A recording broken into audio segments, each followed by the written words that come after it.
பழைய ஓய்வூதிய திட்டத்தை அமல்படுத்த வேண்டும் உள்ளிட்ட 10 அம்ச கோரிக்கைகளை வலியுறுத்தி ஜாக்டோ ஜியோ அமைப்பினைச் சேர்ந்த 200க்கும் மேற்பட்டோர் மழையையும் பொருட்படுத்தாமல் புதுக்கோட்டை பழைய பேருந்து நிலையத்தில் ஆர்ப்பாட்டத்தில் ஈடுபட்டிருக்கிறார்கள். விவரங்களை செய்தியாளர் பாக்கியராஜ் வழங்க நாம் கேட்கலாம். பாக்கியராஜ், தமிழகம் முழுவதும் ஜாக்டோ ஜியோ அமைப்பினர் போராட்டத்தில் ஈடுபட்டிருக்கிறாங்க. மேலும் விவரங்கள்.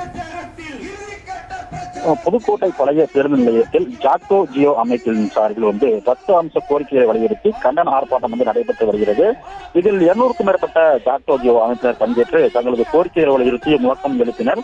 அப்போது தமிழக அரசு 2021ஆம் ஆண்டு தேர்தல் அறிக்கையில் அளித்த வாக்குறுதியின்படி 2003ஆம் ஆண்டுக்கு பிறகு அரசு பணிகளை சேர்ந்தவர்களுக்கு பங்களிப்புடன் கூடிய ஓய்வூதிய திட்டத்தினை ரத்து செய்து பழைய ஓய்வூதிய திட்டத்தை உடனே அமல்படுத்த வேண்டும். ஆசிரியர்கள் தகுதி தேர்வில் இருந்து விலக்களித்து ஆசிரியர்களை பாதுகாத்திட தமிழ்நாடு அரசின் சீராய்வு மனு உள்ளிட்ட நடவடிக்கைகளை எடுக்க வேண்டும். இடைநிலை ஆசிரியர்களுக்கு, முதுநிலை ஆசிரியர்களுக்கும், உயர்நிலைப் பள்ளி மற்றும் மேல்நிலைப் பள்ளி தலைமை ஆசிரியர்களுக்கும் மத்திய அரசுக்கு இணையான ஊதியம் வழங்கப்பட வேண்டும். சாலை பணியாளர்களின் 41 மாத பணி நீக்க காலத்தை முறைப்படுத்த வேண்டும் உள்ளிட்ட 10 அம்ச கோரிக்கையை வலியுறுத்தி 200க்கும் மேற்பட்ட ஜாக்டோ ஜியோ அமைப்பினர் ஒரு நாள் வேலை நிறுத்தத்தில் ஈடுபட்டு மழையையும் பொருட்படுத்தாமல் ஆர்ப்பாட்டத்தில் ஈடுபட்டு வருகின்றனர். விவரங்களுக்கு நன்றி பாக்கியராஜ்.